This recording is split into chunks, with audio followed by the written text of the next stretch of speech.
A single keycard swipe at 3:00 a.m. sealed her fate. Exhausted and desperate for sleep, Chloe stumbled into suite 412 instead of 414. By morning, she wasn't just waking up in a stranger's king-sized bed. She was staring down the barrel of Chicago's most ruthless underworld boss. The Palmer House, Hilton in downtown Chicago, was a beacon of historic luxury. But to Chloe Henderson, it was just a gilded cache of exhaustion. As a senior coordinator for the Opulent Winds of Change charity gala, she had spent the last 48 hours running on black coffee and adrenaline. When the final guest stumbled out of the grand ballroom at 2:30 a.m., Chloe's entire body felt like lead. Her company had comped her a room for the night, room 414. When Toby, the night manager, handed her the magnetic keycard, his eyes were as bloodshot as hers. Neither of them noticed the slight printing error on the small cardboard sleeve. Dragging her heels across the plush, patterned carpet of the 4th floor, Chloe barely glanced at the brass numbers. She swiped the card against the lock of room 412. The light flashed green. The heavy oak door clicked open. The suite was suffocatingly dark, smelling faintly of expensive sandalwood and sharp whiskey. Chloe didn't bother turning on the lights. She kicked off her heels, unzipped her black pencil skirt, and let it pool on the floor. Clad only in her silk slip, she crawled into the massive king-sized bed, pulled the heavy duvet over her head, and instantly lost consciousness. She didn't feel the sudden dip in the mattress an hour later. She didn't hear the hushed, urgent voices in the hallway, or the subtle click of a customized Glock 19 being set on the mahogany nightstand. When Chloe woke up, it wasn't to the sound of her alarm. It was the sensation of cold, unforgiving steel pressed firmly beneath her chin. Her eyes snapped open. The morning light filtering through the heavy drapes illuminated a nightmare. Straddling her waist, pinning her down with terrifying ease, was a man who looked like he had stepped out of a high-fashion magazine and into a war zone. He had sharp, aristocratic features, piercing grey eyes, and dark hair falling over a bruised brow. He wore a crisp, tailored white dress shirt, though the collar was unbuttoned and his tie was missing. "Don't scream," the man said. His voice was a low, raspy baritone that sent a shock wave of terror straight down her spine. "If you make a sound, the cleaning staff will be scrubbing you out of this Egyptian cotton." Chloe couldn't speak. Her vocal cords were paralyzed. She gave a frantic, jerky nod. The man studied her face, his gaze calculating and cold. "Who sent you? Was it the Morettis? Tell me how you got past Dante." I don't know who Dante is," Chloe choked out, a tear escaping the corner of her eye. "I'm Chloe. Chloe Henderson. I'm an event planner. I'm supposed to be in room 414. The man paused. He glanced over his shoulder. "Dante." The bathroom door swung open, and a towering man in a dark suit stepped out. He held Chloe's discarded keycard sleeve in his massive, scarred hand. "She's telling the truth, boss. Sleeve says 414. Card is coded for 412. Front desk made a mistake." The man holding the gun slowly lowered it, though he didn't move off her. He let out a harsh, cynical laugh. "A mistake. A civilian sleeps in my bed, and it's a clerical error." He finally stepped off the bed, holstering his weapon beneath his jacket. Chloe scrambled backward, pulling the duvet up to her chin, her heart hammering against her ribs like a trapped bird. "Get dressed, Chloe Henderson," the man ordered, adjusting his cuffs. "Please," she whispered, her voice trembling. "I won't say anything. I don't even know who you are." Dante snorted from the corner of the room. "You really don't read the papers, do you, sweetheart?" The man shot Dante a silencing look before turning his piercing grey eyes back to Chloe. "My name is Dominic Castile, and as much as I'd love to let you walk out that door, you've complicated my morning." Chloe's blood ran cold. Dominic Castile. She didn't read the Financial Times, but living in Chicago, everyone knew the Castile name. They were officially real estate moguls, owning half the property on the magnificent Mile. Unofficially, the Whispers painted them as the modern-day Mafia, untouchable, ruthless, and absolutely lethal. Before Chloe could beg for her life, a sharp, rhythmic pounding echoed against the suite door. "Chicago Police Department," a booming voice announced. "Open up." Dominic's jaw clenched. Dante moved toward his weapon, but Dominic held up a hand, stopping him. He looked at the door, then back to Chloe, who was trembling violently against the headboard. A dark, dangerous idea sparked in Dominic's eyes. "Dante, get in the adjoining room," Dominic ordered quietly. He then stepped toward the bed, grabbing Chloe's bare shoulders with a surprisingly gentle but firm grip. "Listen to me very carefully, Chloe. 2 floors down, Vincent Moretti was found with a bullet in his head at exactly 3:15 a.m. The police are here to arrest me for it." Chloe gasped. "Did you—" "It doesn't matter," Dominic cut her off, his face mere inches from hers. "What matters is that at 3:15 a.m. you were in this bed, which means I was in this bed with you." "No," Chloe panicked. "No, I can't lie to the police. I can't be involved in this."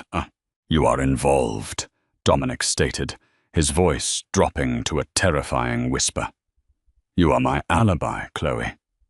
You are going to tell them that we spent the entire night together. You're going to tell them it was passionate, it was loud, and I never left your sight."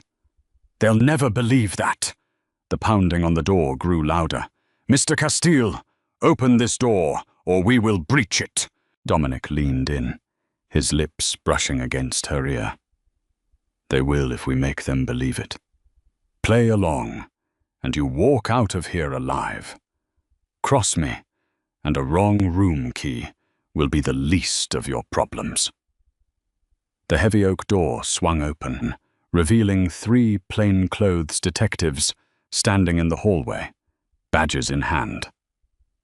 Leading the pack was Detective Rayburn, a grizzled, cynical man who had made it his life's mission to put a Castile behind bars. "Dominic," Rayburn sneered, stepping into the suite without an invitation. "Rough night?" Dominic stood casually by the minibar, pouring a measure of sparkling water into a glass. He had unbuttoned his shirt 1 button further and purposefully ruffled his dark hair, looking the picture of a man interrupted from a leisurely morning. "Detective Rayburn," Dominic replied, his tone laced with polite arrogance. "To what do I owe the pleasure of a home invasion at 8 in the morning?" "Cut the crap, Castile," Rayburn snapped, his eyes darting around the room until they landed on the bed. Chloe sat there, clutching the duvet to her chest, her heart threatening to beat its way out of her throat. She tried to look indignant rather than terrified, just as Dominic had instructed. "Who's this?" Rayburn demanded, marching toward the foot of the bed. "A professional distraction?" Dominic moved instantly, stepping between the detective and the bed. The casual demeanor vanished, replaced by a sudden, protective hostility that caught both Rayburn and Chloe off guard. "Watch your mouth, Rayburn," Dominic warned, his voice a lethal hum. "This is a private suite, and she is my private business. State your purpose or get out." Rayburn didn't back down.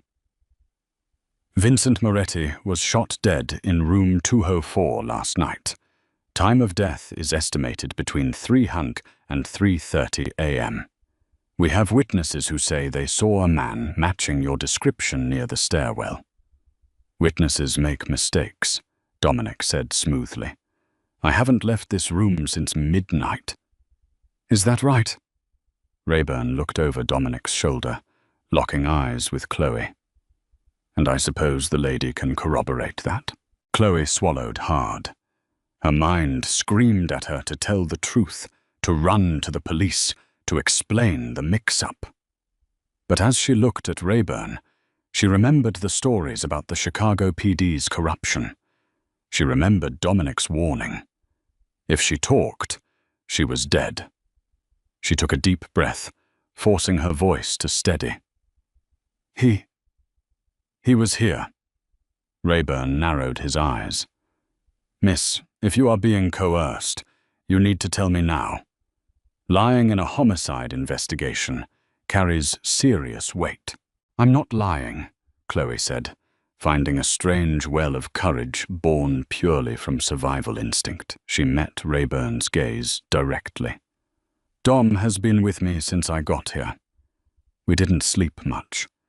He certainly didn't have time to leave the room. Dominic turned slightly, looking at her with an expression that was halfway between genuine surprise and predatory approval.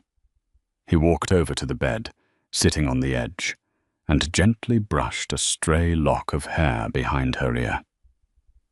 His touch sent an involuntary shiver down her spine. See, Detective, Dominic murmured, keeping his eyes on Chloe. I was heavily occupied. Rayburn scowled, his face turning an angry shade of red.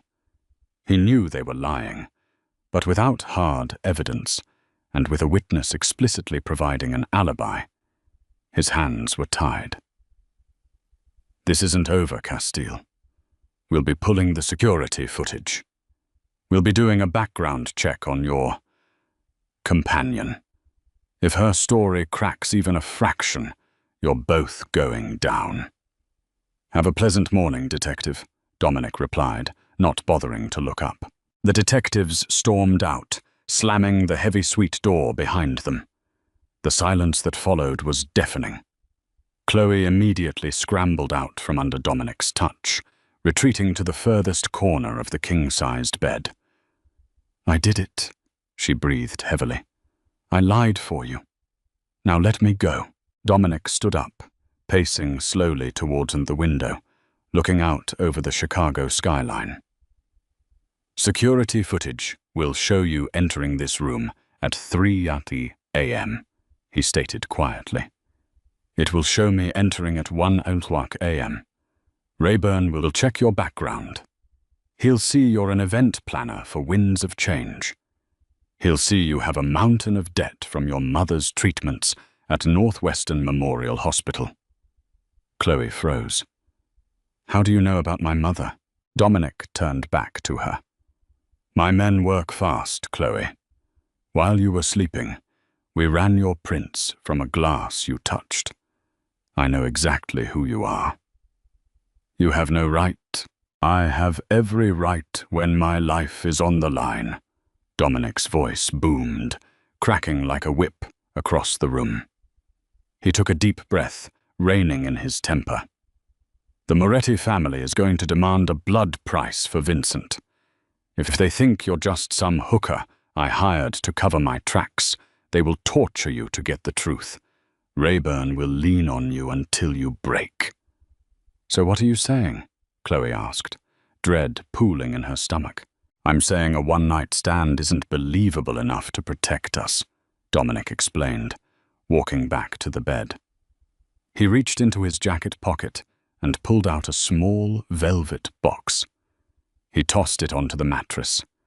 It bounced once and landed in front of her. Chloe stared at it. What is that? Open it. With trembling fingers, Chloe popped the lid. Inside rested a diamond ring so large it looked heavy. It caught the morning light, throwing fractured rainbows across the dark bedsheets. Rayburn and the Morettis need to believe you have a vested interest in protecting me. They need to believe you are untouchable, Dominic stated, his eyes locking onto hers with a frightening intensity. You aren't just a mistake who stumbled into my room anymore, Chloe. As of today, you are my fiancée. No, Chloe gasped, dropping the box. I won't do it. I want my normal life back. Your normal life is gone, Dominic said bluntly. But if you play the part, if you move into my penthouse, attend the galas on my arm, and smile for the cameras, I will erase the $200,000 in medical debt you owe Northwestern Memorial. I will ensure your mother gets the best private care in the country. Chloe stared at him, her mind spinning. It was a deal with the devil, a contract signed in deception. And if I refuse? She asked quietly. Dominic stepped closer, his voice dropping to a dangerous, velvety whisper. Then I open this door, and I let the wolves have you. Within 48 hours, Chloe Henderson's entire existence was erased and rewritten. Her modest walk-up apartment in Wicker Park was packed up by silent, efficient men in dark suits. She was relocated to the top floor of the St. Regis Chicago, a sprawling, glass-walled penthouse that overlooked the churning, steel-gray waters of Lake Michigan. True to his word, Dominic Castile moved with terrifying efficiency. The crippling debt hanging over Chloe's head vanished overnight. Her mother was quietly transferred to the VIP oncology wing at Rush University Medical Center, under the care of the top specialists in the Midwest. When Chloe visited her, the nurses treated her like royalty, whispering about the massive anonymous donation that had funded the ward's new research wing. Chloe had sold her soul, but her mother was safe. Now she just had to survive the devil she made the deal with. Living with Dominic was a study in contradictions. He was a phantom during the day, locked in his mahogany-paneled study, running his real estate empire, barking orders over encrypted phone lines. But in the evenings, the dangerous mob boss softened into a surprisingly attentive companion. He remembered her coffee order, black with 1 sugar. He ordered her favorite Thai takeout from a small, obscure place on Belmont Avenue. He never touched her without permission, maintaining a stoic, respectful distance that confused her racing heart. But the illusion of safety shattered on a rainy Tuesday afternoon. Chloe was escorted by Dante to a high-end boutique on Oak Street to be fitted for the upcoming engagement gala. While Dante stood guard outside the dressing room, a man slipped through the employee entrance. Chloe was adjusting the neckline of a crimson silk gown when the velvet curtain was roughly shoved aside. A man with slicked-back dark hair and a jagged scar across his jaw stepped into the cramped space. He smelled of cheap cologne and copper. "So this is the woman who was keeping Castile so busy while my brother bled out," the man hissed, pulling a switchblade from his coat. Chloe froze, her breath hitching in her throat. "Who are you?" "Lorenzo Moretti," he spat, pressing the flat of the cold blade against her cheek. "Vincent was my blood. Dominic thinks he can hide behind a pretty face and a fake alibi. The Chicago PD might be scared of him, but the Moretti family isn't.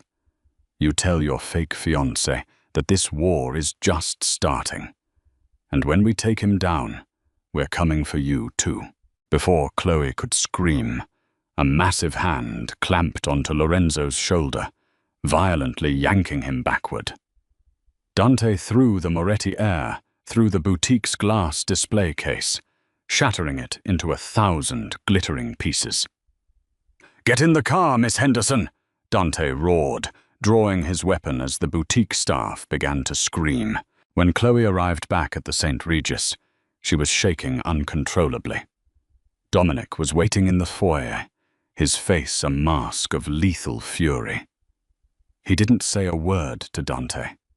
He just dismissed him with a nod and pulled Chloe into his arms. It was the first time they had truly embraced. Dominic's chest was hard and warm, his heartbeat steady against her cheek. He smelled of sandalwood and impending violence. "He touched you," Dominic growled, his hands gently framing her face as he inspected the faint red mark the blade had left on her cheek. "Lorenzo Moretti is a dead man walking." "Dominic, stop," Chloe pleaded, her hands gripping his crisp dress shirt. "No more killing. Please. He thinks you murdered his brother."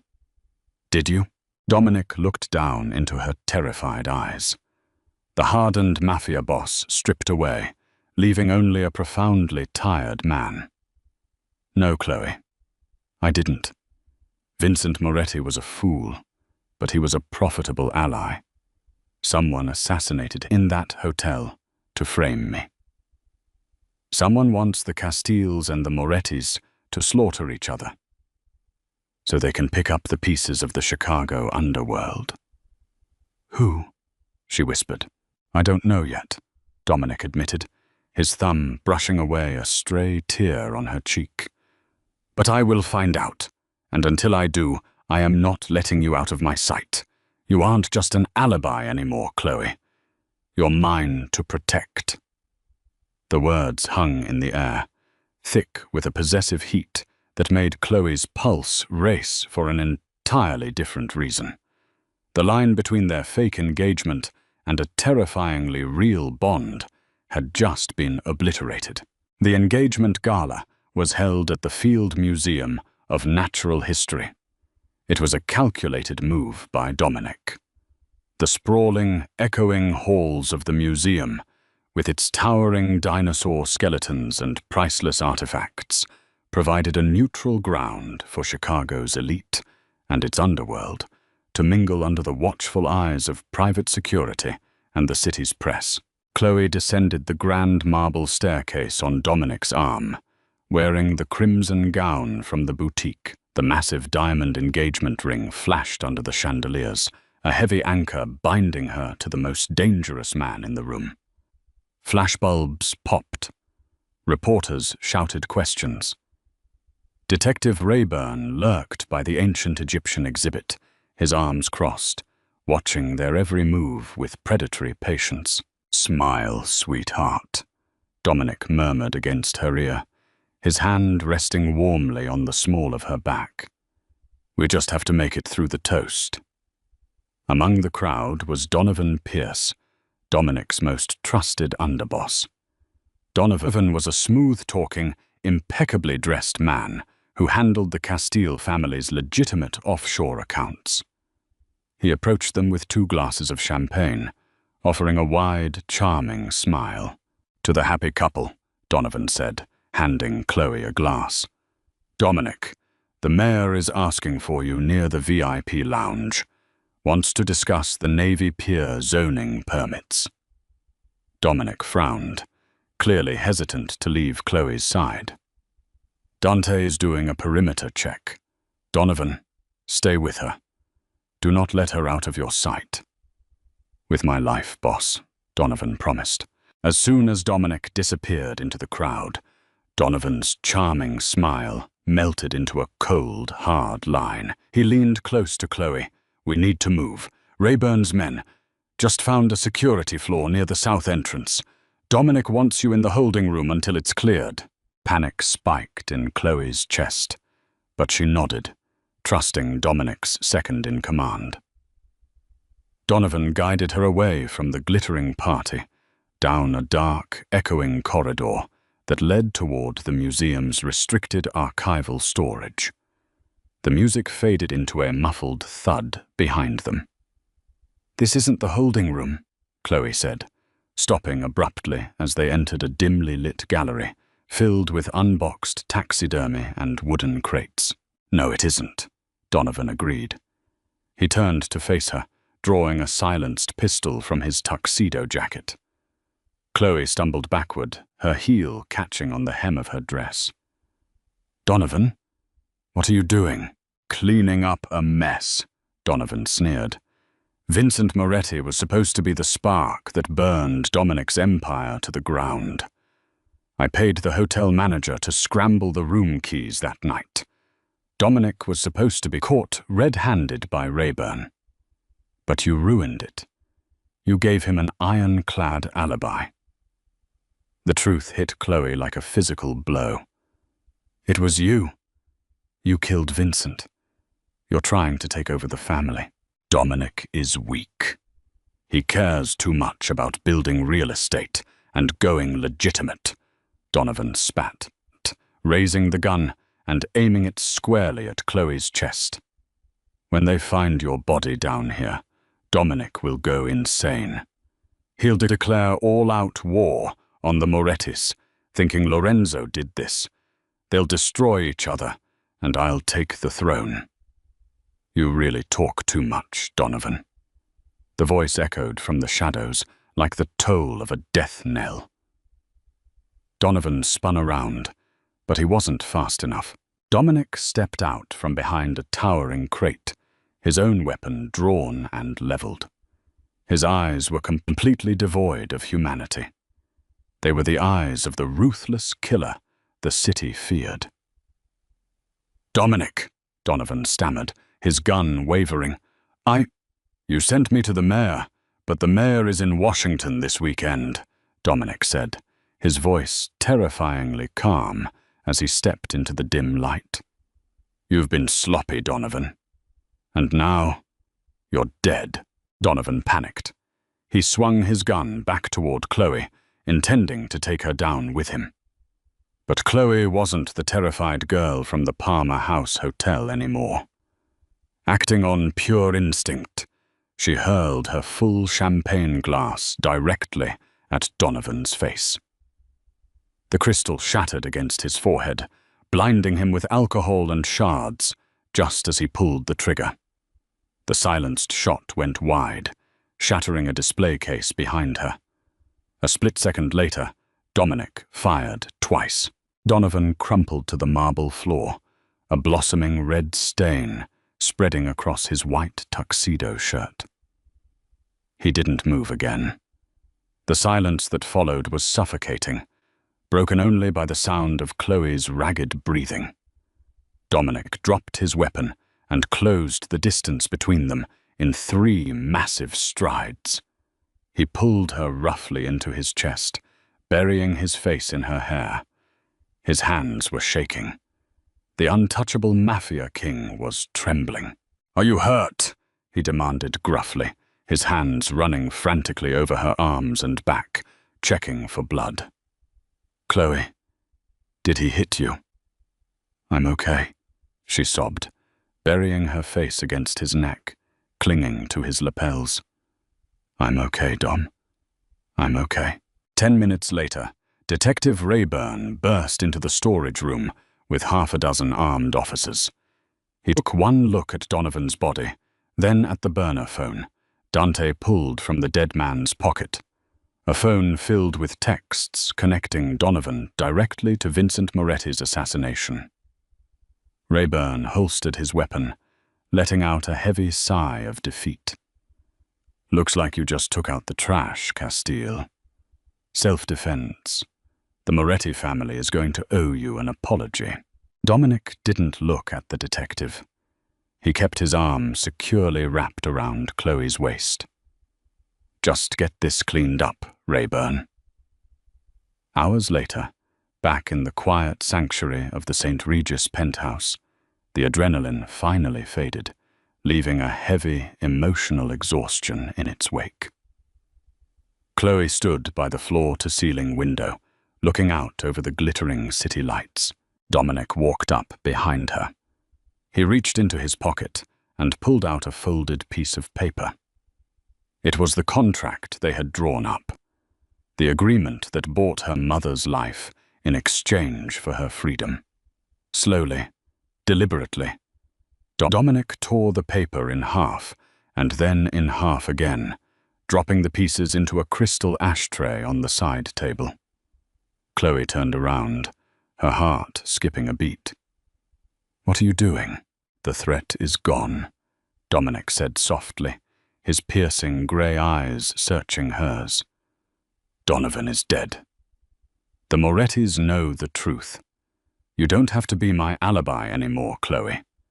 Your mother's medical bills are paid in full. You're free. You can pack your things and walk out that door right now, and I swear to you, no one in this city will ever bother you again." Chloe looked at the torn pieces of the contract, and then up at the dangerous, beautiful man standing before her. She thought about her quiet, lonely life before the hotel mix-up. She thought about the way his heart hammered against hers in the museum, the way he looked at her like she was the only thing in the world that mattered. She took a step toward him, reaching out to gently rest her palm against his cheek. "What if I don't want to leave?" she whispered. Dominic's breath hitched. For a moment, the fearsome boss of the Chicago underworld looked entirely vulnerable.